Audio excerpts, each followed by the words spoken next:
dia, galera, beleza? Como é que vocês estão, meus amigos? Hoje é dia de dossiê. Estava eu, como de costume, lendo tweets, lendo notícias. E ainda de manhã, né, era ontem à noite pra vocês, eu tinha me deparado com um tweet que ele ficou martelando em minha cabeça. Foi um tweet que gerou uma discussão sobre direita, esquerda, sobre o que um lado defende, o outro lado defende, sobre espantalhos.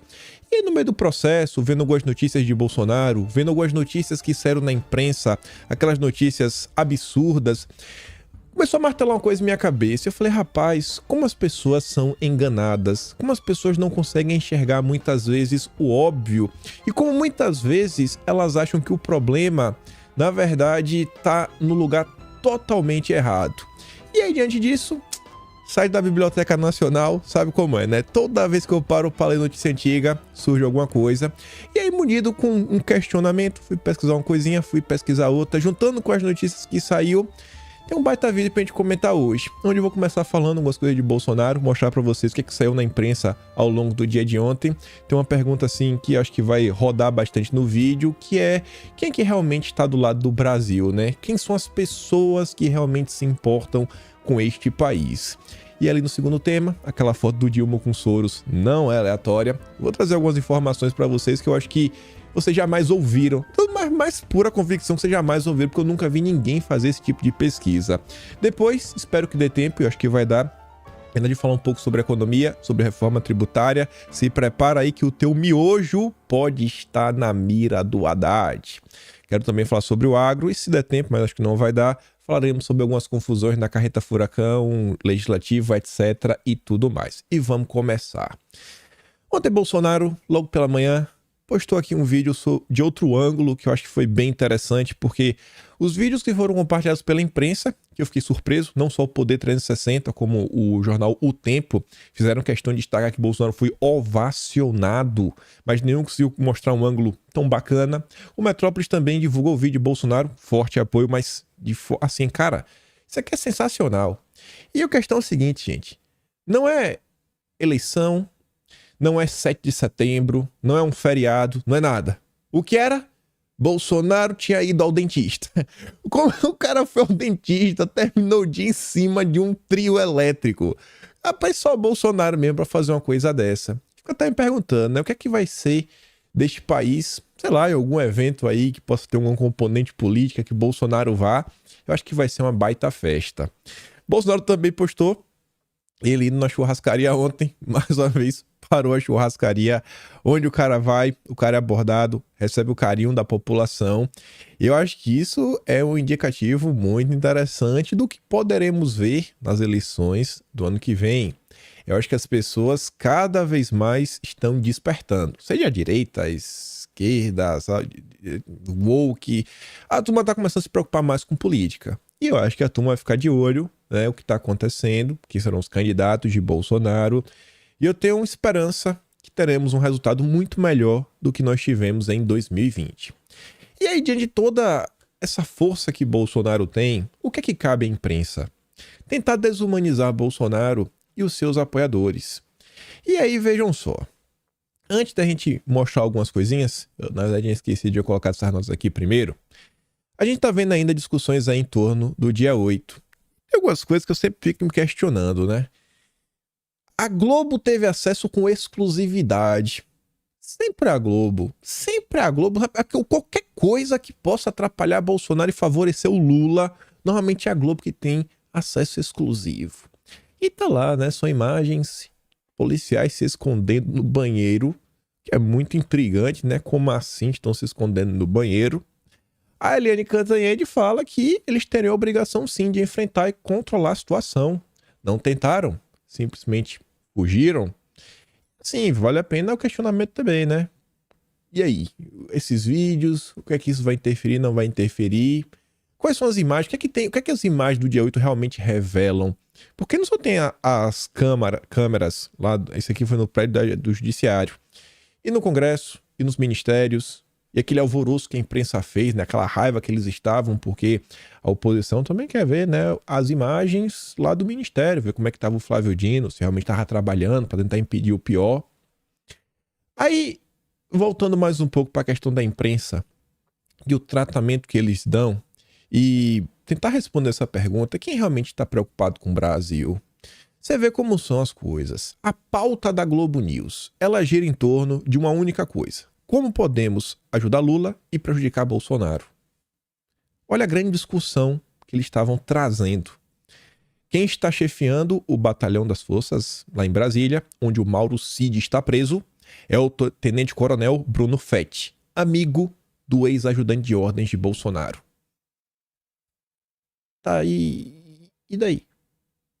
Não sei o que é porque é complicado. Acho que a gente diz que não, porque aí chega lá um general e no exército tem hierarquia e o general às vezes quer visitar o Cid, não pode, mas aí o tenente-coronel vai fazer meio que vista grossa porque não vai falar não pro general. Então o Cid deveria estar numa cadeia que está sendo gerenciada por um general, mas não tem nenhuma cadeia gerenciada por generais, então o quê? Então fica nisso. É tentar... O cara já tá preso, olha só. A discussão deveria ser porque o Cid tá preso. Porque, assim, ele deveria estar preso ou ele deveria estar respondendo liberdade? Esse é um ponto, não. Esquece essa parte, ele deveria estar solto. A Globo tá preocupada como ele tá preso. Tá muito... Tem que piorar. Tá sofrendo pouco. Essas são as preocupações da turma da Globo News. Aí você vai dar uma olhada no que sai na Folha de São Paulo. Mudança climática castiga eleitores de Bolsonaro no Sul. Não. Só tem bolsonarista no Sul. Nenhuma pessoa que votou no Lula está sendo prejudicada. O cara sai na rua, a chuva só molha o eleitor de Bolsonaro. O eleitor de Lula ele não se molha na chuva. Ele é impermeável. É tipo assim, né? Olha os absurdos que estão sendo escritos na imprensa. Essa postagem, quando eu li, ela constava com 126 comentários. É um show do chorume, né, do seu mais alto nível de chorume da internet. É ódio do início até o fim, que está sendo fomentado pela Folha de São Paulo e perpetrado nos comentários. Só trouxe um parágrafo da nota. O cara fala assim, ó. Por infeliz coincidência, a tardia derrubada do terraplanista climático se deu em paralelo a um ciclone que deixou sem luz mais de 1 milhão de moradores da região sul. Sim, aquela parte do Brasil que votou em peso em Jair Bolsonaro. Aí você vai ler o comentário. Tem comentários assim, ó, como do Virgílio Aristides Homem. Sul, N-A, letra Z e depois o I, né? Sabe a palavra é essa? Começa com Na, termina com o negócio. Paga pelas suas escolhas. Não tenho pena de facho. Paga. Deus tá castigando, né? Só pode ser. E aí o comentário que ele recebe é assim, ó. Sou do Sul e não tenho pena também. Deixa o vento levar tudo para ver se o povo se manca. Gente, vocês estão entendendo o que tá acontecendo? A Folha de São Paulo tá fomentando ódio no coração das pessoas e o povo tá, ó, batendo palma. Isso aí. O brasileiro tem que sofrer porque eu não gosto dele. Porque ele não é do meu lado político. E essa turma que fala contra o discurso de ódio, fala em nome da democracia, isso aqui é muito perigoso. Aí vamos dar uma olhada. O voo do verme. Mais um texto da Folha de São Paulo de ontem. O bolsonarismo sobrevive como comunidade noturna onde não é preciso abrir os olhos nem consciência. Isso é vibração que, assim como no verme pesquisado, provém da eletricidade das redes sociais, mas não só, o campo negativista do bolsonarismo sobrevive como uma comunidade noturna abrigada na obscuridade dos porões internos e externos, onde não é preciso abrir os olhos nem a consciência. Basta deixar solto o psiquismo troncho à espera do impulso vibratório. Isso não tem provavelmente nenhum futuro político, nem sequer na direita, mas o voo do verme pode ser socialmente corrosivo, e não fator ambiental de doença psíquica para os concidadãos. Ou seja, ele tem que ser extirpado da sociedade. É isso que estão tentando falar. Olha como são as coisas. Aí imagina o leitor da Folha de São Paulo, ele só lê Folha de São Paulo, Globo, Estadão. Imagina a imagem que ele tem de Bolsonaro e dos seus seguidores. Eu tenho certeza que vocês conhecem diversas pessoas que votam em Bolsonaro. Pessoas que nunca fizeram mal a uma única mosca, mas que possuem ojeriza ao PT, às ideias da esquerda. Pessoas que têm fé, são cristãs, que valorizam muito a família, que têm preocupação com a agenda, né, voltada para a família e que não conseguem se ver identificadas na esquerda. Pessoas que fazem caridade, muitas vezes no silêncio. Você sabe que você observa, elas não saem falando nem postando na rede social, como os famosinhos, né? Faça o bem sem olhar quem, não deixe que a mão direita sabe o que a mão esquerda está fazendo. Tá ali de boa. Agora imagina a pessoa que só lê a imprensa, é esse tipo de notícia o tempo inteiro. Será que isso aqui não ajuda a criar, né, uma aura, um espantalho que só gera confusão no final do dia?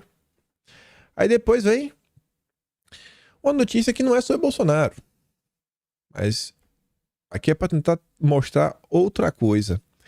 A turma que acusa Bolsonaro e seus apoiadores de serem as piores coisas que existem no planeta Terra é esse mesmo pessoal aqui, ó. Jean Willis chama Eduardo Leite, né, de fóbico, ainda fala da preferência dele, e governador rebate, deprimente. Já no subtítulo, a Folha de São Paulo destaca, acho a parte mais importante, que fala, ó, discussão nas redes sociais foi motivada por decisão sobre escolas cívico-militares, ex-deputado deverá ocupar cargo na SECOM de Lula. Olha o nível das pessoas que o Lula contrata, é essa galera do amor, muita democracia. E a Folha destaca também que o Jean Willis mantém relação próxima com a primeira-dama, Rosângela da Silva Janja, que o recebeu em seu gabinete no dia 6, após a volta ao Brasil. O Willis deve atuar na pasta comandada pelo Paulo Pimenta na área de planejamento de comunicação. Esse fato aqui foi tão absurdo que nem o Reinaldo Azevedo, que ao lado da Miriam Leitão, lideram o que existe de mais sensacional do âmbito do PT no consórcio, né? Os maiores petistas do consórcio, vamos falar assim. Eu ia falar outra coisa. Mas enfim, até o Reinaldo Azevedo criticou, ele fala, ó, essa foto de Eduardo Leite e Thales, seu marido, postada pelo governador ao lado de Lula e Janja, faz mais contra o preconceito e as fobias da vida que a patrulha burra e truculenta de certo progressismo contraproducente. O governo escolhe o caminho também por meio de quem contrata. Agora veja que criticazinha, né? Não cita nomes, não aponta o dedo, porque não deixa claro que o Lula está errando ao chamar o Jean Willis para fazer parte do seu governo. Essa turma é a primeira a colocar o dedo na cara. Quer dizer, eles não só colocam o dedo na cara, como eles sempre fazem questão de generalizar. Generalizar. Se um absurdo foi feito, você tá lá, 60 milhões de eleitores de Bolsonaro. Se um fez uma coisa errada, aí eles generalizam. Todos estão fazendo algo errado. Aí, continuando, no âmbito da comunicação, será que a gente vê esse tipo de notícia não era Bolsonaro? Será que houve algum tipo de notícia como essa na época do governo Bolsonaro? EBC muda a regra e abre margem para ampliar loteamento político. Estatal expande volume de funções comissionadas que podem ser ocupadas por funcionários que não são concursados.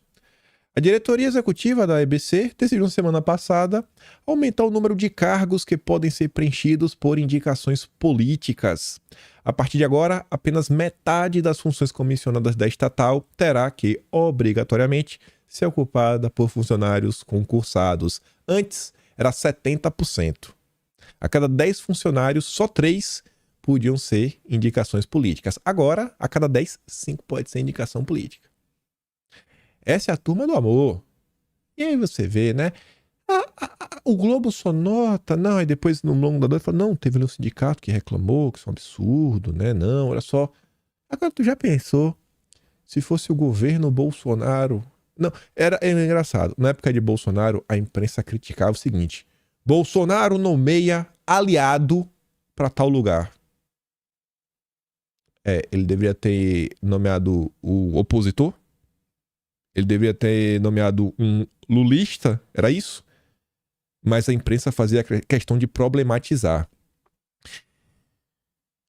Ontem, a turma do Metrópolis fez um compilado do Dilma, de várias falas recentes dele sobre Bolsonaro. E aí, traçando a média, eles falam assim, ó. Lula cita Bolsonaro em média uma vez a cada 2 dias durante discursos. Nos últimos 15 dias, o presidente criticou o governo anterior em pelo menos 8 cerimônias oficiais. Ex-presidente foi chamado de gênio, negacionista, titica, entre outros termos. Quem é que produz confusão? Quem é que faz o nós contra eles? Quem é que quer promover uma divisão entre brasileiros? É direita? É Bolsonaro? São os bolsonaristas? Ou é a turma da esquerda? Aí, diante disso, que tem o tweet que ficou martelando em minha cabeça. Imagina aquela pessoa que nunca se deu o trabalho de ouvir o outro lado. Porque até então, ela sempre confiou na imprensa. Ela sempre acreditou. Porque imagina aquele brasileiro que assiste a Globo, lê a Folha, o Estadão, o Globo e a Veja. Ele só faz isso. Ele sempre foi assim. Tem alguma diferença desses veículos?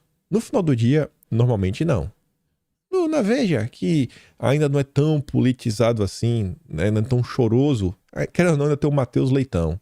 Serve pra Folha de São Paulo, são absurdos. Você vai pro Globo, dispensa comentários. E o Estadão é aquele chororô do início até o fim, que não dá pra escrever um texto criticando Lula que não coloquem Bolsonaro no meio. Então a pessoa que tá nesse meio, ela tá o tempo todo tendo aquela imagem da direita sendo reforçada, que é um bando de maluco, que é isso, que é aquilo outro, etc, tudo mais. E muitas vezes eles estão totalmente parados no tempo. Quando não, são pessoas que até hoje acham que a direita é o PSDB. É Fernando Henrique Cardoso, que acham que a direita são as pessoas a favores da agenda neoliberal, sendo que acho que nunca conheci um político de direita falando, pô, temos que defender o neoliberalismo. Mas tudo bem. Aí eu tô falando isso pra vocês porque isso aqui ficou martelando na minha cabeça enquanto eu ia vendo várias coisas. Falei, pô, cara, como as pessoas ainda estão presas em espantalhos e não conseguem, às vezes, enxergar o que tá diante delas. Um perfil que eu já trouxe as postagens diversas vezes pra vocês e sempre falei, é um perfil de esquerda. O nome sempre tá criticando o Lula, é o perfil da Gringa Brasília. E eu não sei se foi porque eu já falei isso, até teve algumas pessoas que marcaram no comentário, mas não sei se... Eu sei que algumas pessoas de direita começaram a segui-la. E ela fez a seguinte postagem. Sou uma das poucas que está apresentando críticas embasadas contra esse governo do Lula / Open Society, né? Lula Soros. Isso está atraindo muitos da direita e bolso XD, né? XD é extrema direita. Isso não me agrada nem um pouco. Deploro essa turma. Não tem nada a ver comigo. São chucros e atrasados. E prefiro que não me sigam aqui. Será que realmente somos chucros e atrasados? Eu acho que não. Eu acho que não. Eu acho que ela tem uma visão meio torta das coisas. E a Paula Schmidt, que é uma jornalista que até não se dizia de esquerda, mas votou em Bolsonaro e escreveu um texto do porquê eu voto em Bolsonaro. Mas enfim, e uma pessoa que muita gente da direita segue, lê os textos dela, ela fala assim, ó. Então paro de te seguir também. Porque estou tentando me afastar desse tipo de generalização absurda e injusta. E mais ainda de gente que tenta manter os dois lados separados por um fosso intransponível de intolerância. Aí depois a gringa fala, a questão é utilizar o meu material para justificar o bolsonarismo e a extrema-direita. Aí eu fico incomodada, pois não é o meu objetivo. Criticar Lula Open Society é uma coisa. Justificar o bolsonarismo é outra completamente diferente. Mas, infelizmente, não tenho como controlar isso. Aí eu vi o comentário da Valéria e achei muito interessante. A Valéria chegou como quem não quer nada e pergunta: se o pessoal da direita está concordando com você, será que você não é um dos nossos e nem sabe? E eu acho que isso pode ser meio verdade em certo ponto. No início do ano, mês de março, acho que foi março, me chamaram para um Spaces, a turma do PDT. E no final do dia, a turma gostou do que ouviu e falou, pô, esse menino meio que concorda comigo, né, assim, em vários pontos. E eu falei, cara, não é que eu concordo com vocês, são vocês que concordam comigo. Porque a esquerda que vocês acham, que vocês fazem parte, elas não defendem essas pautas. Pautas a favor do Brasil. A esquerda, onde é que está a esquerda na defesa dos projetos nacionais, das grandes obras? Onde é que está a esquerda? Onde é que está a esquerda para denunciar o que o Dilma vem fazendo? Onde é que está aquela esquerda que falava contra os juros da dívida, etc, tudo mais? Só que está calada. com os novos títulos da dívida lastreados, né, no Agenda SG, que vai ser agora no segundo semestre, já dá tudo certo. A gente tá comentando em vídeo. Então, diversas denúncias, eles estão calados, estão quietos. Então, falando, cara, quem tá preocupado com o agronegócio, quem tá preocupado com a soberania nacional é a direita. Eu acho que vocês estão meio perdidos no tempo, né? O que a esquerda se tornou, me perdoa. E eu acho que é por isso que ela ficou tão chateada. E aí eu vi esse comentário de diversas pessoas falando, somos chucro, então vou te bloquear. Então sai daqui. Não quero saber de você, etc e tudo mais. E aí muitas vezes, eu acho que esse tipo de comentário não ajuda em nada. Porque no final do dia, a eleição, ela é decidida no quê? No voto. Ela é decidida no voto. Se a gente conseguir, pelo menos, fazer com que a pessoa de esquerda fale assim, ó, eu não gosto de Bolsonaro, mas também não vou votar em Lula, mas também não vou votar em... Não vou anular meu voto. Pronto, ela tá bom. Se ela já deixou de votar no Lula, eu acho que a gente já tá dando um passo em direção a um caminho melhor. Não precisa votar em Bolsonaro. Não precisa ser bolsonarista. Aí a Paula Schmidt veio pra falar o seguinte, ó. Queria um dia debater sobre essa divisão intransponível, que faz com que foquemos mais no quem e no que, e nesse processo acabe nos fazendo aceitar o ruim, vindo de aliados, e negar o bom, vindo do inimigo.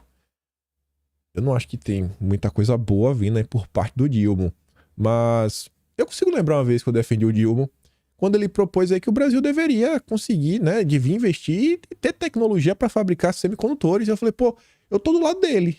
Eu acho que o Brasil realmente deveria ter esse tipo de tecnologia.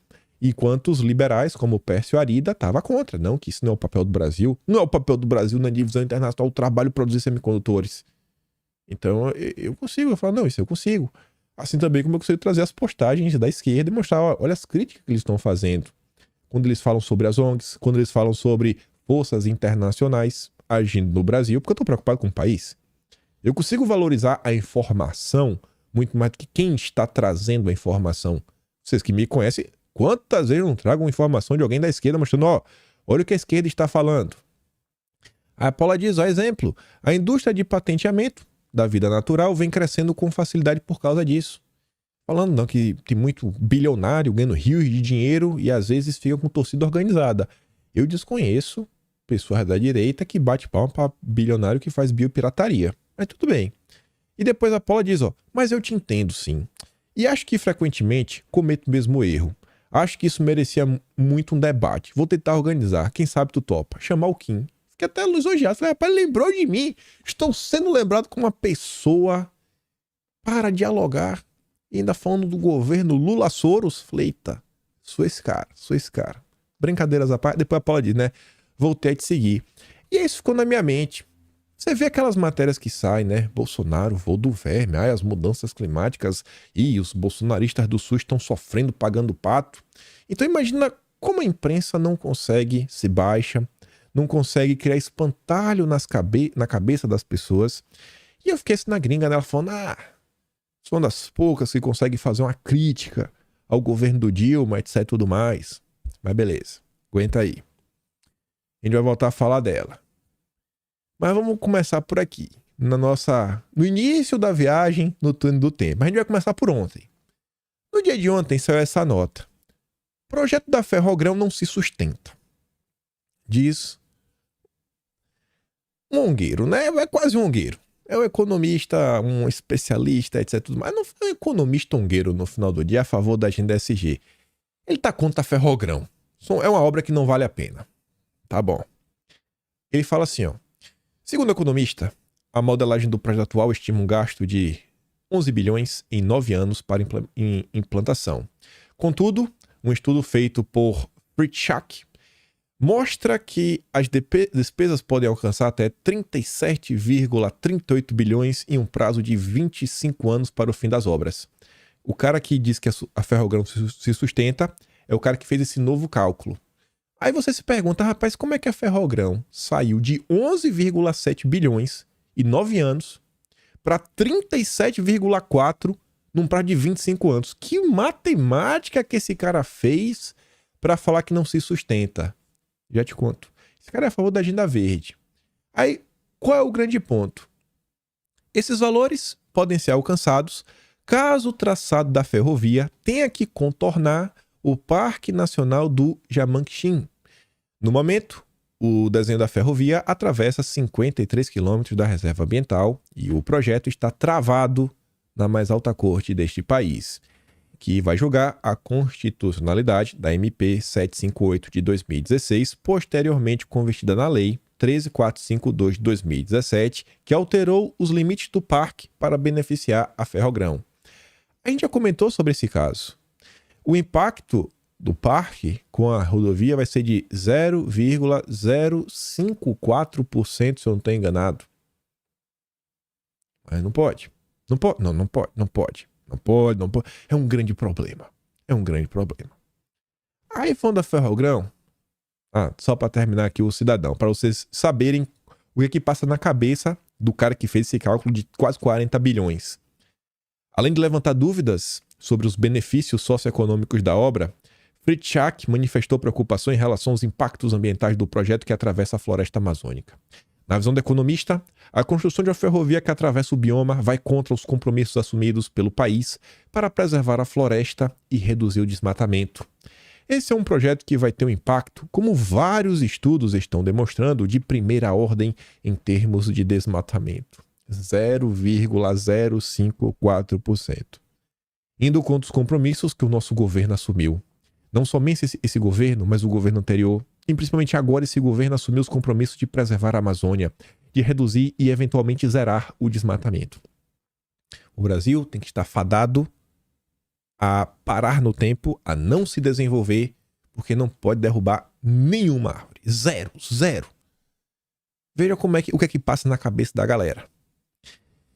Esse cara, com certeza, ele é a favor que o trem tenha que contornar. Não pode passar 0,054%. Mas beleza.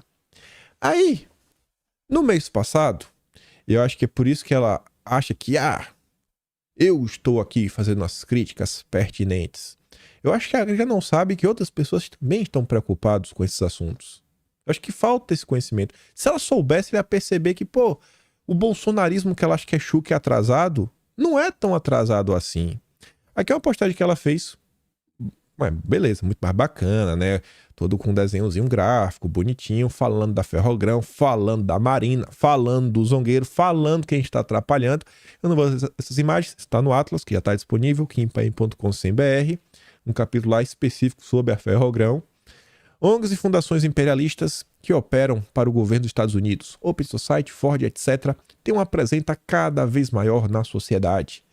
O agravante agora é que foram nomeadas para cargos-chave nesse governo do Lula 3.0 e estão legislando a Amazônia diretamente para interesse dos americanos. E ela falava como essa turma está trabalhando para atrasar a Ferrogrão. São 3 imagens. Na segunda você vê o Ferrogrão, Washington diz não.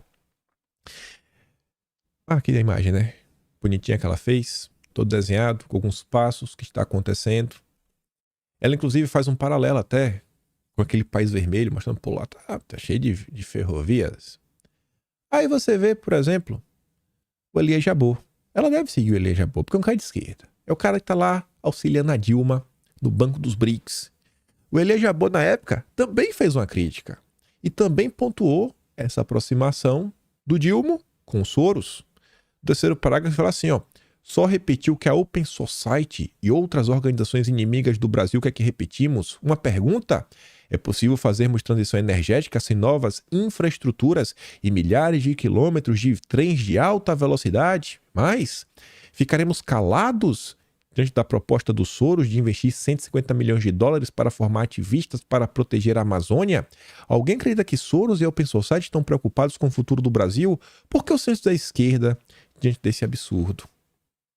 E muitas vezes o grande problema dessas pessoas da esquerda é o quê? Eles não entendem que essas críticas, essas pontuações, mostrar que os Soros são coisas que fazem parte da direita, na boa, há mais de 10 anos, mas muito fácil. Você pega, por exemplo, uma pessoa que eu acho que nenhum deles vai duvidar que está ligada à direita. Olavo de Carvalho. Tem textos aí de mais de 20 anos atrás que Olavo já estava falando de toda essa turma, da turma dos Soros, etc e tudo mais. Mas para tentar não confabular muito, trouxe inclusive aqui uma postagem de ontem. A Amazônia Azul, Um perfil que, inclusive, é compartilhado pelo Plínio Valério, que eu vejo que a gringa costuma estar compartilhando, para da CP das ONGs. Um perfil que já foi compartilhado também pelo Aldo Rebelo, que a gringa gosta, inclusive o Aldo compartilha a gringa também. E eu acho que é uma postagem muito interessante para falar assim, cara, vocês não são os donos da crítica em relação às forças transnacionais que estão tentando controlar o Brasil e impedir o nosso progresso. E eu acho que o grande desafio da direita é mostrar isso para essas pessoas. Nós precisamos fazer com que as pessoas acordem. Não é acordar para se tornarem bolsonaristas, nem isso. Porque eu acho que quando elas perceberem o que está acontecendo, no Lula elas não votam. O que eu acho que já é um grande passo. Ontem o Amazônia Azul veio trazer uma informação sobre o quê? Uma das formas de impedir o desenvolvimento do norte do país é atuando contra a sua infraestrutura de transporte. Aqui vemos um sindicato dos Estados Unidos financiado com verba dos governos dos Estados Unidos junto com a CUT, quanto o projeto da hidrovia do Tocantins. Eles, os americanos, têm a hidrovia do Mississippi e atuam aqui contra a nossa hidrovia. E ainda tem a cara de pau de dizer que é uma reivindicação dos povos da Amazônia, mais uma afronta à soberania do país. Apesar de escrito Solidarity Center na matéria, a instituição ligada à AFL-CIO se chama Solidarity Center. E aí, tem aqui a minha você vê, povos da Amazônia lançam carta pública contra a ferro hidrovia, né? Então, essa matéria, essa daqui é da CUT, essa do Wikipedia, isso aqui é só mostrando como é o que eles financiam. Eu só trouxe aqui da CUT e da Found, né? Organizada pela CUT Pará, CUT Nacional, CUT Pará e FETAGARI Pará, com apoio do Solidarity Center, o Instituto de Cooperação da AFL-CIO, entidade sindical dos Estados Unidos. O encontro reuniu durante 3 dias dezenas de lideranças da chamada Amazônia Tocantins. E tá lá, mais de 96% dos fundos desse grupo vem da USAID e também do NED. A gringa Brasília é um dos que criticam o NED, fala do Boulos, como o Boulos é o garotinho do NED no Brasil e os think tanks no Brasil que também são patrocinados pelo NED. Informação interessante que eu descobri através dela. E é aquele ponto que acho que a Paula Schmidt falou, começar a olhar para a informação também sobre o que está sendo dito. Não só apenas quem trouxe. Quem trouxe é importante. É importante saber quem está trazendo a informação, rastrear a origem das ideias. Mas a informação em si é bem relevante. E eu descobri, por exemplo, que aquele grupo Observatório do Clima é o maior, porque é a união de vários grupos lá dentro, né? Foi fundada após a reunião do USAID. Eu descobri através de uma postagem da própria gringa que trouxe o documento oficial. Eu vou deixar de seguir o perfil dela só porque ela falou que o Bolsonaro tá chuca, etc. Não, vou seguir. Por quê? Porque eu quero a informação. Tá ali. Não tô falando pra vocês seguirem perfis que vocês não gostam, etc. Tô falando o seguinte, que como meu trabalho é levar informação, eu vou olhar. Eu tento estar mais aberto. Até porque eu também tô preocupado com o Brasil. Eu quero entender esses pormenores. Aí, continuando. E agora que a gente começa a fazer uma grande viagem no tempo, ela fala dos vínculos do Dilma com Soros, e é uma coisa que a direita vem comentando muito sobre isso. E aí eu olhei tudo isso daí e falei, cara, forças internacionais, site que eu adoro dar uma olhada, né? Biblioteca Nacional. Ontem eu falei, vou cruzar aqui o que é que eu acho, né? Tentar colocar na mesma pesquisa Lula e Soros. Ver o que a Biblioteca Nacional tem para nos informar. Essa daqui não é do Lula propriamente dito, mas olha que interessante. 25 de janeiro de 2001. Cachimbo da Paz. As cúpulas dos fóruns de Davos e de Porto Alegre. O fórum de Porto Alegre era o Fórum Mundial Social, FMS, e tá lá o fórum do Klaus, né? Juntos vão participar de uma teleconferência no próximo domingo. O mega investidor Jorge Soros representará o evento suíço e o João Pedro Stedley do MST e o Tarso Genro falarão pelo fórum anti-Davos. O Teatro das Tesouras, ele não está restrito ao Brasil. O Teatro das Tesouras é a nível mundial. Foro de São Paulo, Fórum Econômico, é a mesma porcaria. É a mesma porcaria. Desde pelo menos 2001. Um validando o outro. Gente, olha só, o Fórum Mundial Social, quem ia levar em conta, sabe? Dar algum tipo de relevância, algum tipo de importância. E a turma ainda falou, não, vamos fazer junto, vamos fazer um debate. Pessoal, tanto simpósio, tanto congresso, tanta coisa que acontece. Por que o Fórum Econômico não foi um debate com outro grupo? Não, escolhe o do Dilma. O do Dilma. Por quê? Porque eles sabiam que o Dilma um dia podia chegar ao poder. Podia chegar ao poder, como chegou agora e tá sentadinho, mas sentadinho no colo dos Soros. E não é de hoje.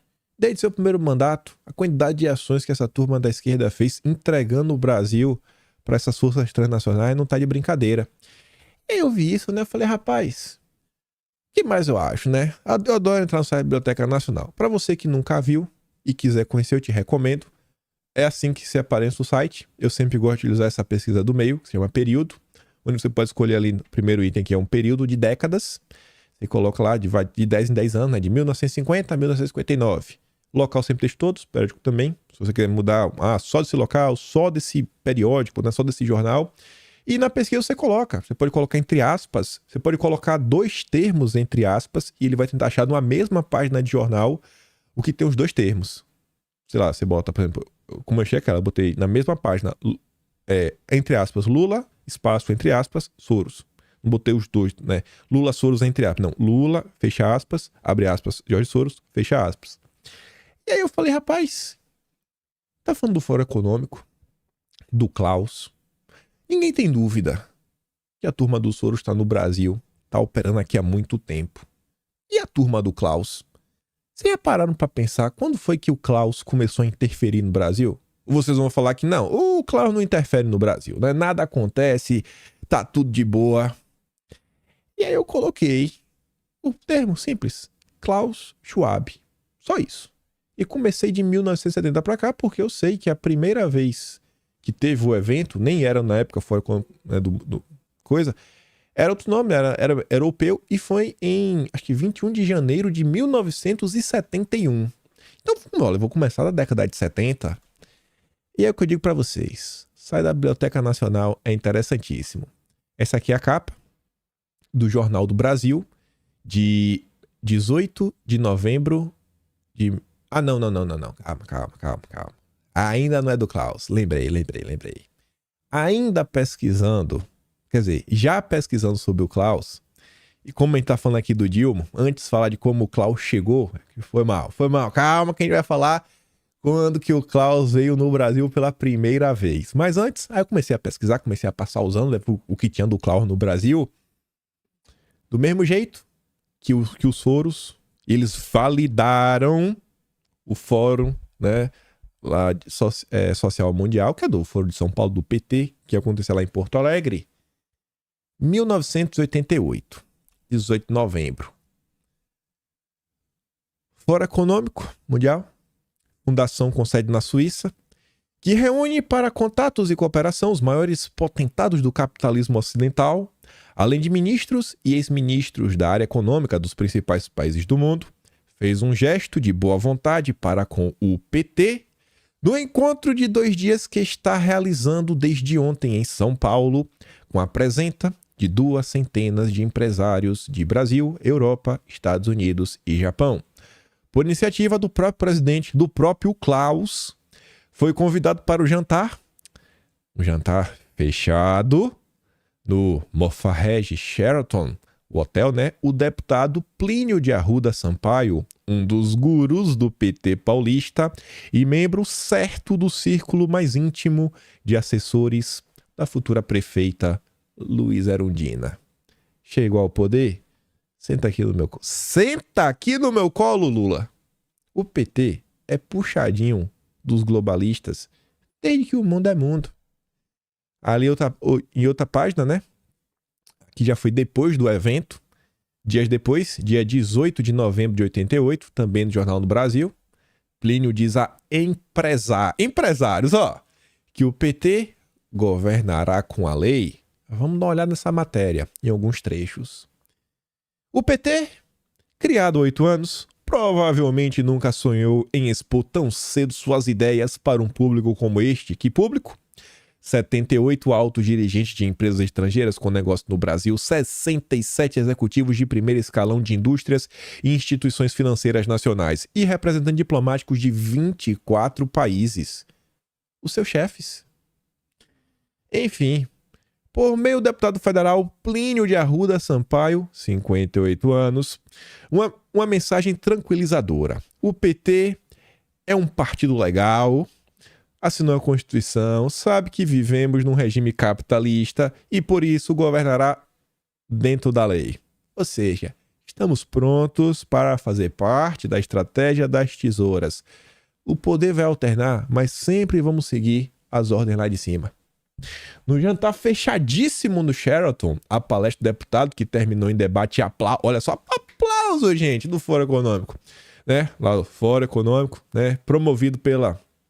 o mesmo nome só que em inglês, uma fundação internacional com sede na Suíça que tem 600 filiados em todo o mundo.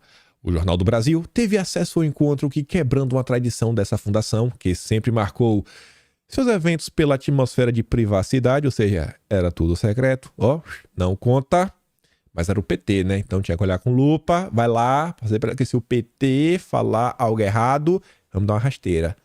E não ia falar, né? Aqui, na verdade... com certeza, eles já chamaram para dar aquela validação do PT. Confie no PT. O PT faz parte do jogo democrático. Privacidade, confidencialidade para homens que tomam decisões no mundo dos negócios. Identificados por crachás discretos, destacava-se o sobrenome, os altos executivos representavam empresas como Ford, Volkswagen, Mitsubishi Corporation, General Motors, Bradesco, Lloyds Bank, Grupo Camargo Corrêa. Esse o PT gosta. Entre dezenas de outros conglomerados. Não faltaram cumprimentos, né, pela vitória dos PTs, né, parabéns Plínio, etc, tudo mais. E aí, depois do coquetel, no saguão da área de convenções do luxuoso hotel, o deputado petista, de um dos mais influentes membros do partido em São Paulo, foi apresentado no jantar fechado pelo Klaus como proeminente líder do PT. O Klaus apontou o dedo e falou: é o meu garoto, proeminente, jogador, vem comigo. A presença de Plínio de Arruda começou a ser definida na quarta-feira à noite pelos organizadores do fórum, diante da consolidação da vitória do primeiro partido de esquerda a administrar São Paulo. Primeira vez... chama para conversar, vamos montar a tesoura. E olha que engraçado, a costura final do convite teve a mão e um providencial telefonema do ex-presidente da Embraer e da Petrobras, Coronel Osíris da Silva. Desde lá de trás, né? De 57 que a gente já comentou, vamos para CPI dos Rockefeller, você vê que essa questão do petróleo, você vê como sempre tá próximo, né, dessa galera internacional. Mas beleza. É aqui que eu ia falar para vocês. Quando foi, rapaz, a primeira vez que o senhor Klaus foi noticiado pela imprensa brasileira? Eu não achei uma nota de 16 de fevereiro de 1970 do Jornal do Brasil, hóspedes da cidade do Rio de Janeiro. Quem estava? Só tem isso, gente. Só tem isso. Klaus Schwab. Agente de viagens, veio da Suíça e vai ficar até quarta-feira no Hotel Glória. Só tinha isso. Como assim? Agente de viagem? Não é agente de viagem, não é.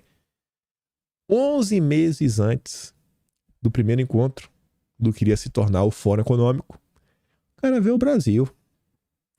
Será que veio selecionar os primeiros membros para avançarem com a agenda anti-Brasil? Aí eu fui pesquisando, né?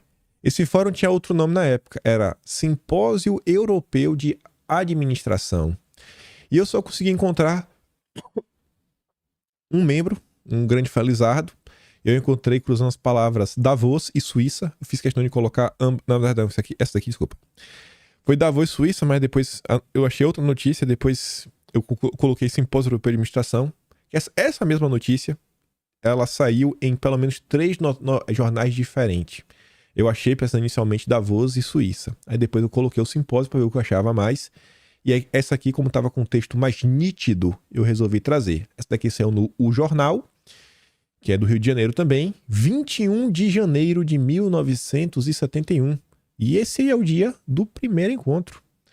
Eu não estou enganado. Mas, enfim, o comandante Paulo Ribas Ferreira, presidente da Verolme, um dos 5 brasileiros convidados a participar do primeiro Simpósio Europeu de Administração. Centro de Estudos Industriais da Universidade de Genebra, com a presença de mais de 100 industriais de todo o mundo. O comandante seguiu para Davos, na Suíça. Um dos 5 brasileiros. Quem são os outros 4? Essa é uma pergunta que eu queria realmente descobrir. Essa Verolme é ligada à questão de embarcações. O comandante também, ó, o comandante tá à frente, faz total sentido. E aí eu continuei pesquisando, né? Pra ver o que eu achava de engraçado. Aqui é de 71 também, mas do final do ano. 15 de novembro de 1971. Pra você ver que não resta dúvida, né? Que os nomes eram diversos. Ainda não era o Fórum Econômico. Mas tá ali, ó. Simpósio Internacional de Administração reunirá especialistas na Suíça. Sob patrocínio do Centro de Estudos Industriais de Genebra, exatamente o que foi dito, homens de negócio e financistas da Europa se reunirão entre 22 de janeiro e 1º de fevereiro de 1972 para assimilarem as mais recentes técnicas de management, ou seja, de administração e de informações científicas para empresários. Trata-se do 2º Simpósio Europeu de Administração de Empresas, que será realizado em Davos, nos Alpes. Este encontro tratará de técnicas de negócios de interesse também para outras regiões, além da Europa, como a América Latina, América do Norte e o Japão. E aí?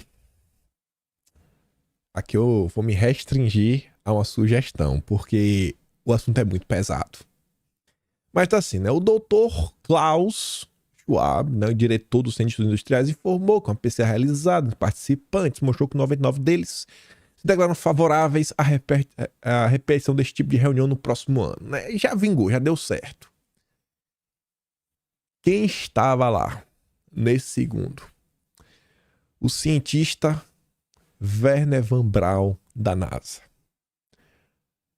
Ele é alemão. Já é uma pista. Ele é alemão. Ele estava vivo nos idos de 1930 a 1950. Ele estava vivo na Alemanha antes de ir para a NASA. Pesquisa quem é. Só digo isso. Já dei mais. Já você, se você tem. Acho que já deu para juntar Lé com Cré.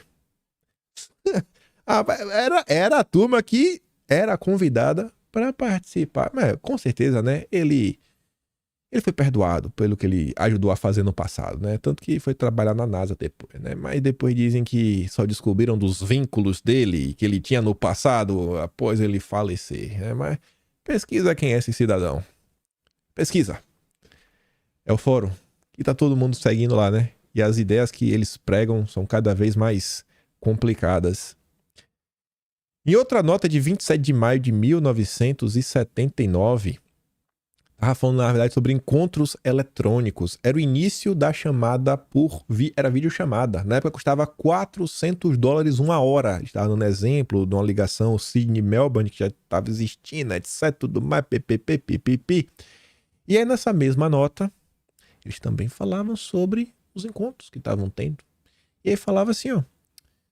Uma série de conferências do gênero seminário, patrocinadas por diversas fundações e organizações privadas, concentrou-se em tópicos que abrangem desde a pesquisa psíquica até as alterações climáticas mundiais. Um dos mais impressionantes exemplos dessa conferência foi a reunião internacional patrocinada pelo Fórum Europeu de Gerência, o European Management Forum, que é o Fórum Econômico. É mais um nome do que era chamado. Desde 1979, essa turma está patrocinando essa agenda verde, os estudos das mudanças do clima. Aí, voltando para o Brasil, essa daqui, o Monark Sul. Essa daqui, se o Monark ver, Monark Itaú Pedra Preta, calma, Monark, se controla. Todo mundo, não sei se vocês já viram, né, os recordes do Monark falando do Itaú. Você sabe o que o Itaú significa? Pedra Preta. E por que ele diz isso? Porque BlackRock, a tradução é Pedra Preta. Quando o seu Klaus veio ao Brasil, em um dos seus idos, com quem ele estava? Com Paulo Setúbal. A família Setúbal é a família do Itaú, né? Itaú Pedra Preta. Olha aí. Engraçado, né? Grandes encontros. Aqui em outra nota, que foi quando o Klaus veio aqui no Brasil, né? Calma, Monark, calma. Era essa nota aqui, ó. As dúvidas do investidor externo. Segundo informaram o presidente da Associação Brasileira de Companhias Abertas, Paulo Setúbal, Open Society é sociedade aberta. Mas calma, calma, Monark. Aqui, companhia aberta, fundo de capital aberto, né? Na Bolsa de Valores. Mas é engraçado, né? Olha quem ajudou a desenhar o processo, né? Do que a gente tem hoje como Bovespa, a B3. Lá atrás já era o Paulo Setúbal. Fizeram um evento, né? O investidor, que tava lá o seu Klaus. A partir das respostas, esses executivos de empresas multinacionais, a citar várias, né? Texaco, PPP, poderão avaliar se devem investir no Brasil, ampliar suas empresas ou se retirarem do país. Pois, como explicou o presidente da Economy Monday Foundation, né? Já é outro nome, mas também é o Fórum Econômico, né? O Klaus, mas é ele. A principal curiosidade desses empresários é saber se devem continuar no Brasil.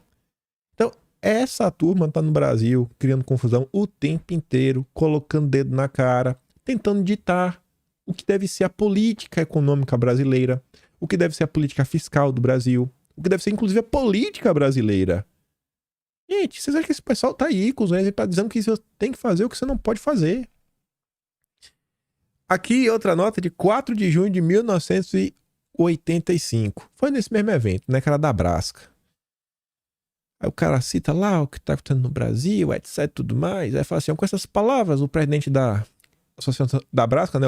O Paulo Setúbal, abriu ontem no Hotel Internacional o Fórum Internacional sobre a Economia Brasileira, que reúne 125 empresários estrangeiros e 125 nacionais até hoje à noite.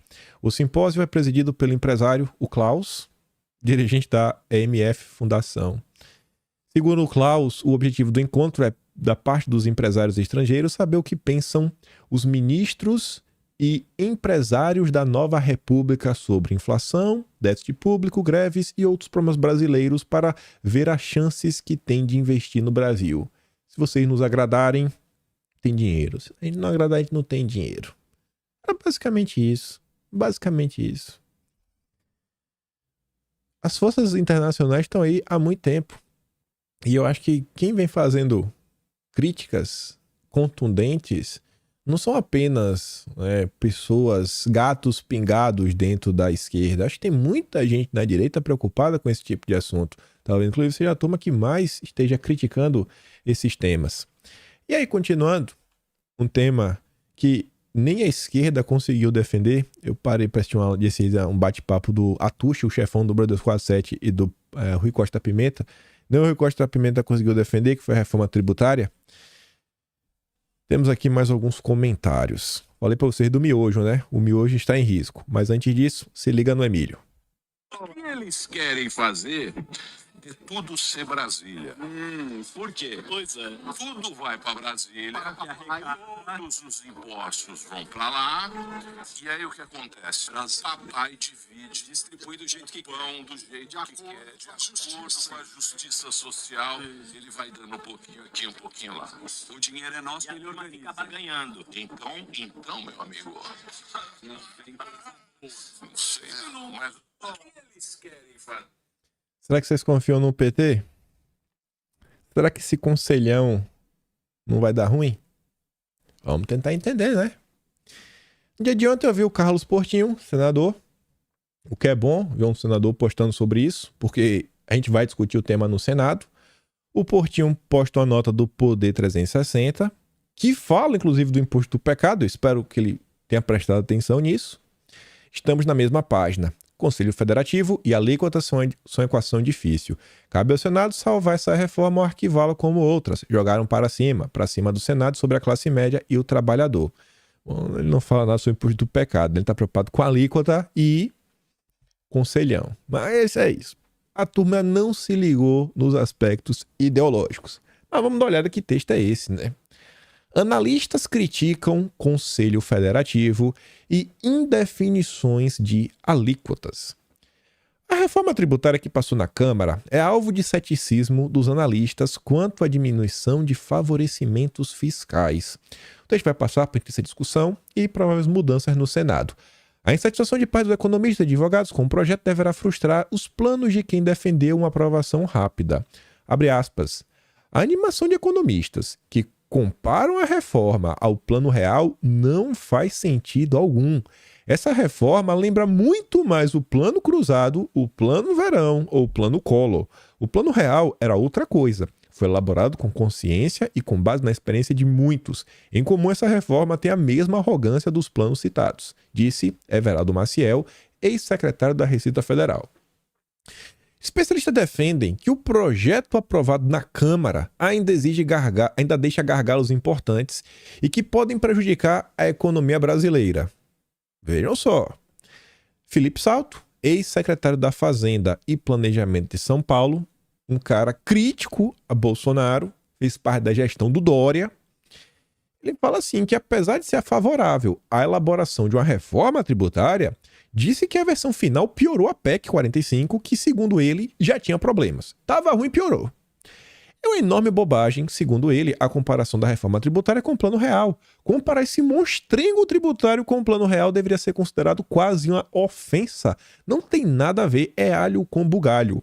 São pautas diferentes. Defende o economista, uma sobre investimentos no longo prazo e outra sobre controle do poder de compra e efeitos imediatos sobre a pobreza.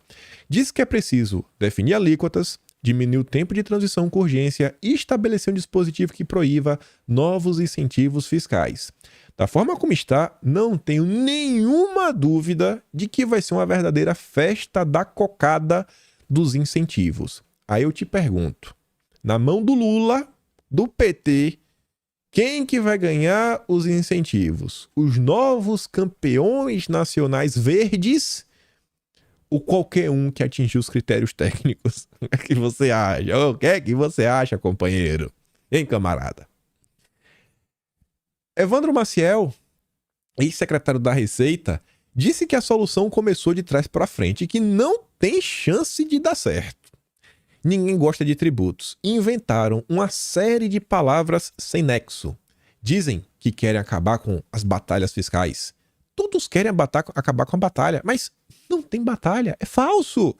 Batalha é competição fiscal ilegal. Não temos isso.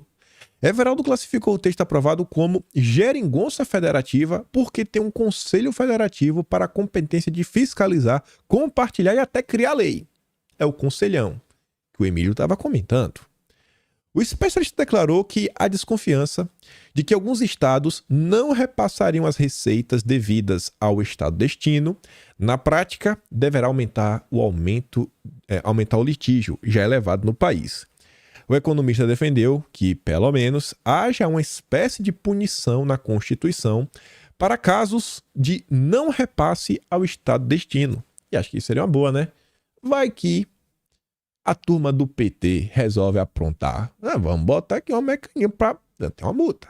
Tem que mandar o dinheirinho do amigo. Não pode sabotar por questões de ideologia, de perseguição política. Ou vocês acham que, se deixar na boa vontade, a esquerda não vai montar em cima? Agora que as coisas pioram. A secretária de Economia de Goiás, Celene Pérez Nunes, ela deve ser prima do Marco Sintra, porque ela está na mesma linha dele, o que é bem preocupante. Disse que o governo federal não apresentou nenhum estudo, zero, que simule a alíquota de 25%. Rapaz, o governo não apresentou nada. Afirmou que o CONFAS estima uma taxação de 33,24%. Similar ao que o Marco Sintra falou. O Marco Sintra falou, 33,74. Cravou, né? Botou redondo. Essa aqui tá vindo na mesma linha, vai passar de 33. Vai passar de 33. Os 25 já não são mais. O AP já confirmou, 25 não é. A Simone Tebet tá falando de 28. Quem tá contra tá falando de 33. Vai ser quanto? Ninguém sabe. Ninguém sabe, não tem estudo. Tá no Deus dará. Só que ela vai além. Além disso, haverá um imposto seletivo que, definido posteriormente por lei complementar, incidirá sobre produtos danosos à saúde e ao meio ambiente. Abre aspas. Ninguém sabe exatamente quais são os setores e as alíquotas aplicadas. Está escrito na emenda que incidirá sobre produtos nocivos à saúde e ao meio ambiente. É uma leitura bastante ampla. Dependendo da interpretação do governo de plantão, no caso o PT, pode abranger uma quantidade enorme de produtos. E isso daqui já está valendo assim que a PEC for promulgada. Já no período de transição, o imposto seletivo já entra em campo. Ninguém sabe o que vai ser tributado. Não faz a mínima ideia. E aí ela falou o seguinte. Ela exemplificou que, além de bebida e fumo, isso já está todo mundo comentando, né? A turma que tenta encobrir o que é, quais são os problemas do imposto do pecado, ele fala, não, olha só como é que... Ai, Bolsonaro está contra tributar o que o Paulo Guedes defendia. É mais o texto da PEC. Era para ser, então, só bebida e fumo. Não é isso que está no texto. Que é isso que o Guedes falava. Só que aí a Serena já fala, ó, automóveis, só porque o carro do seu Zé, que é classe média baixa, não é elétrico, ele vai pagar mais, açúcar, aqui já falando, né? Falava de refrigerante, agora tá em açúcar. Açúcar é muito amplo, e gente, olha só, eu vou dar um exemplo para vocês entenderem. Quando você pega uma farinha, por mais que a farinha não seja doce, a farinha tem muito mais açúcar do que, por exemplo, sei lá, uma batata. Uma batata não é doce. Mas, enfim, uma farinha, ela pode ter mais açúcar a depender do que um biscoito, que é doce. Você fala, peraí, como assim? Sim. Uma farinha, a depender da quantidade da dosagem que você for parar para comparar, pode ter mais açúcar do que leite. Pode ter mais açúcar do que um iogurte. Olha o rótulo. É algo muito aberto. Quem que vai definir? Vocês estão entendendo qual o problema? O que está sendo colocado na mão do PT? O que tiver o teor de açúcar. Mas farinha tem açúcar. Quem está vendo carboidratos. É um alimento muito refinado. Sal. Ué, o que tiver sal em excesso? Bom, miojo tem muito sódio, né? Isso é certo. Sazon também, que o pessoal usa para temperar a comida. Também tem muito sal. O que mais vai entrar nisso daí? Salgadinho. Biscoitos salgados em geral, que são bem salgadinhos. Então, o Lula vai botar imposto na creme crack do brasileiro? É meio complicado, né? Você tá entendendo como isso aqui é amplo, como isso aqui é aberto? Olha o que já tá entrando. Produtos com gordura trans poderia ser alvo de imposto seletivo. A partir de quanto? Porque estão falando que assim, não, aqui tem menos de 0,1 G, mas tem. Quando tem e eles não... Diz que é muito pouco, sempre bota 0,1, mas sempre bota. E tem uns que não tem, óbvio. Normalmente são produtos mais caros. Que hoje em dia eles usam tudo. Eu até recomendo, não compre produto que tenha gordura trans. Você percebe como isso aqui tá amplo? O que é que pode ser taxado? Literalmente, qualquer coisa pode ser taxada. Existe uma subjetividade que qualquer coisa encaixa. Porque qualquer coisa pode fazer mal à saúde ou ao meio ambiente. Como o imposto seletivo está definido como competência federal, há sérios riscos que invada a competência do imposto federal. E aí? Se o novo imposto estadual e municipal ficar completamente atrelado à definição do CBS, federal tudo acaba sendo decidido pela União, declarou a secretária. Né? Quem poderia imaginar? Aí, outro probleminha, aqui é só para mostrar, né? Bolsonaro estoca pacote de miojo na sede do PL. Então, Bolsonaro, Lula vai atrás de você, viu? Lula vai meter imposto no miojo para lhe sabotar. Fique ligeiro. Piadas à parte, olha o tipo de notícia que sai no Brasil. Olha, isso aqui é a notícia mais relevante do mundo. Bolsonaro estoca pacote de miojo. Uau. Parabéns, viu? Nossa, agora ele cai. Agora tem que ser preso. Depois de uma dessa, estocar miojo é um crime. E aí, só para encerrar aqui a questão de reforma tributária, eu tava passando ontem aqui e vi essa postagem do Marco Sintra. Eu falei, não, eu devo estar entendendo errado. Eu devo estar entendendo errado. Na parte que eu grifei e dei um zoom, os produtores rurais, pessoa física ou jurídica, que registrarem até 13,6 milhões de receita bruta anual, podem optar por não recolher o IBS e a CBS. As empresas que comprarem desses produtores não terão como abater o imposto do que compraram, pelo que terão de fazer cálculos separados dos produtos comprados de outros produtores não beneficiados. Eu falei, eu devo estar entendendo errado. Tá, você pode não declarar, mas se você não declarar, na hora de vender, a empresa que comprar não vai poder abater. E qual seria o problema disso, Kim? Você tá me deixando confusa. Calma. Aí eu fui atrás, para ver se o Marcos não tá maluco. Aí eu encontrei essa reportagem aqui da Jovem Pan. Reforma tributária. Emenda permite que estados criem taxa extra para o agro. É a manchete. Aí uma das perguntas é assim, rapaz, o pequeno produtor vai ser atingido por aumento de tributação? Aí fala assim, ó, a pergunta é, o que é um pequeno produtor no Brasil?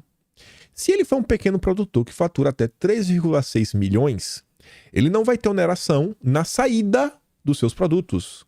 Se ele quiser recuperar o crédito, aí sim ele tem que ser contribuinte. Então o produtor, ele vai ter que fazer a conta. É preciso saber fazer conta nesse momento para saber se ele vai poder se recuperar desse crédito sobre os insumos ou não.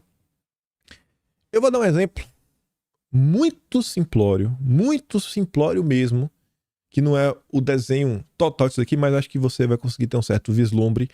Pare e pense o seguinte, muito simplório, gente. Talvez não seja nem a melhor das analogias. Pensa que o pequeno produtor, ele compra lá de um preço que não é o mesmo preço que o grande produtor compra, porque compra de muito quantidade, ele paga X. Ele não tem, sabe, a mesma coisa, etc. Porque ele é um cara pequenininho. Ele tenta ali, etc. Mas ele também precisa ter o mesmo tipo de lucro, porque ele tem uma folha melhor, ele não tem a mesma quantidade de funcionário, ele não tem aquele custo de maquinário, etc. Mas no final do dia, ele gasta, sei lá, ele consegue o produto dele vender a R$1. Consegue vender a R$1. Já o grande produtor gasta muito mais, etc. Mais comparado, mas tem, aí paga os impostos todos. E aí no final ele tem que vender o produto a R$1,10. Você, enquanto lojista, aí o cara fica, né? E talvez até o pequeno produtor. Aí que vem a pergunta: será que vale a pena comprar de R$1, mas não vai ter o crédito? Ou compra de R$1,10, mas esse R$1,10 depois, como declarou o imposto, você pode gerar um crédito, etc. e tudo mais. Então, veja como já começou a criar uma linha cinza. Vai ter que fazer a cálculo na hora, né? E vai fazer o quê? Já começou a ficar um negócio meio nebuloso. Já é uma nova discussão que precisa ser feita, que ao longo da matéria ela vai falando sobre isso, como é uma questão complicada, como cada um vai ter que fazer a sua matemática, ela vai explicando, sabe como vai ser os custos, tá? Porque você vai ter o custo daqui na entrada, você tem que ver, porque na saída você não vai ter, tem que ver se compensa, etc, tudo mais, pipipi. Então assim, você paga o imposto? Não, você não é obrigado, mas talvez seja melhor você pagar. Enfim, confusão. Tá aí a reforma tributária do Dilma, que vocês estão percebendo, eu faço questão de comentar sobre isso todo santo dia, porque eu não acho que esse assunto pode morrer, porque eu acho que, né, tô preocupado um pouco com o bolso de todos os brasileiros. Eu não acho que vocês querem pagar mais em relação a nada nesse país, vocês não querem ver um aumento da carga tributária, eu também não quero ver. Eu não quero ver o PT ter alguns artigos extremamente complicados, que pode avançar com a agenda ideológica e vários outros assuntos, né? Enfim, vou mandar os vídeos que eu dei play do Emílio e... qual foi o outro que eu dei play? Não lembro agora. Lá no Telegram, link tá na descrição. Se gosta do meu trabalho, passa no meu canal. Tem um botão de valeu, tem um pé na descrição. atasbrasileiro.com.br. E pense na quantidade de pessoas de esquerda que olham para a direita com um grande espantalho. A gente não precisa ganhar elas 100%. Mas se elas conseguirem pelo menos começar a abrir o olho e falar, rapaz, o Dilma é pior do que eu imaginava. Quer dizer que o PT já estava sentado no colo do Klaus desde 1988, lá na época da Erundina, sim. Quer dizer que o Klaus já estava vindo para o Brasil desde 1970, sim. E a direita que está trazendo esse tipo de conteúdo, sim. Rapaz, estou surpreso. Estava enganado sobre vocês? Irei repensar. Eu acho que assim a gente chega mais longe. Aquele grande beijo e abraço. Tamo junto. Valeu, meus amigos. Fui!